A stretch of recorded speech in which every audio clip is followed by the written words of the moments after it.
ఏంటి, మావిగన్ versus Amaravati versus మావిగన్. So దీని మీద మనం బ్రీఫ్ గా డిస్కస్ చేద్దాం. రాజధానిని ఒకే చోట కేంద్రీకరిస్తే రాష్ట్రంలో ఇతర ప్రాంతాల అభివృద్ధి అవకాశాలు దెబ్బతింటాయి.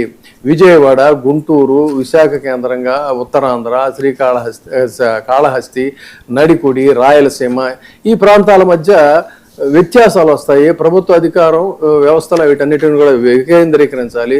సెక్రటేరియట్ ఎక్కడ ఉంటుందో హైకోర్టు అక్కడే ఉంటుంది, అన్నీ అక్కడే ఉంటాయని చెప్పని వాళ్ళు చెప్తున్నారు. అలా ఉండాల్సిన అవసరం లేదని వీళ్ళు చెప్తున్నారు. హైకోర్టు ఒక ప్రాంతంలో ఏర్పాటు చేస్తే మరో ప్రాంతంలో హైకోర్టు బెంచ్ ఏర్పాటు చేయొచ్చు కనీసం.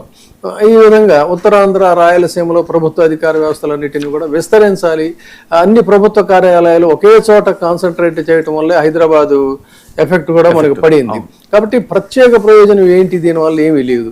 ఆంధ్రప్రదేశ్కి ఒక పెద్ద రాజధాని నగరం ఏర్పాటు అనేటువంటిది కేవలం ఒకే చోట కన్సాలిడేట్ చేయటం అనేది ఆచరణ యోగ్యం అవుతుందేమో తప్ప ఆమోదయోగ్యం కాదనేటువంటిది ఒక కంటెన్షన్.